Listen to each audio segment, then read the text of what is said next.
Our research group is called Sustainable Production and Consumption. The insight was, well, you can change production, but actually production is for consumption in the end. Yes. And if the producers offer something which the consumers don't take or want, it's not Of course, yes. Or if I describe the landscape in Germany, there have been two main drivers, and one is research on ambient assisted living. So that's with regard to elderly people. Yes. And there are quite a few living labs on this topic. And the other one is smart homes, which is kind of a little bit more energy driven.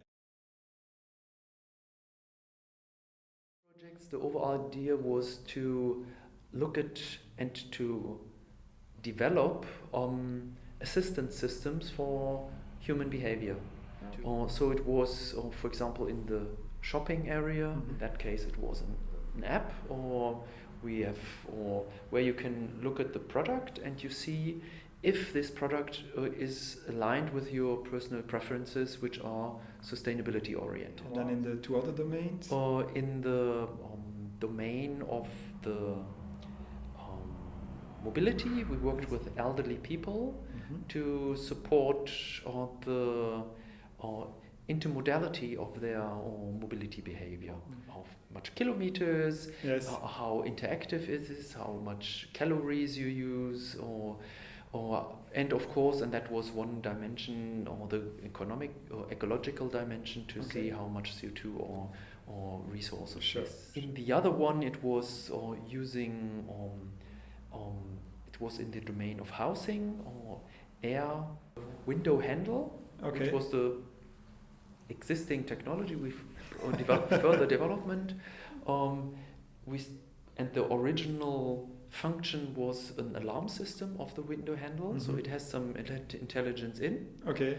But we added an assistance system for ventilation. So if it should ventilate, or you should open the window, it gives you a signal, and it also tracks energy performance. Users, to some extent, they tend to have a specific technology already in mind which they want to deliver. Yes. We have other living lab projects where we say, okay, we don't take the technology providers in already. Okay. We just do the explorative research to better understand the consumer behavior, the needs, the patterns, what people do in connection with other elements. Yeah, we had workshops in that case with representatives from different societal groups, or consumer groups, or trade or retailers, or so many different environmental science, etc. So and there we kind of did a co-creation process. Sustainability means many different things to the people. Sure. One emphasizes the regionality of the products they buy. Yes. The other one is more into I want eco-label on that. Yes. The other one is more fair trade. The other one is allergic to some things and he needs allergies things. Yes. So we integrated all possible elements, doable of course. But the data structures in trade and retailing, they're quite advanced. In the beginning, of course, everybody is into his own domain and says, I want this criteria. Okay.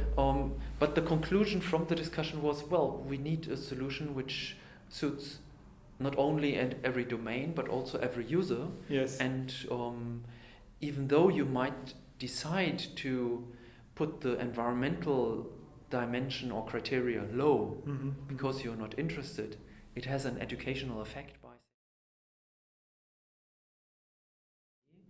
There was, as an overall strategy behind the entire project setup, a road mapping process. We could indicate what are the needs or what could be the contributions from living labs in the society, or for sustainability or for the green economy in that case. The main insight from myself was that Yes. integrating user perspectives prevents innovations to fail. Yes.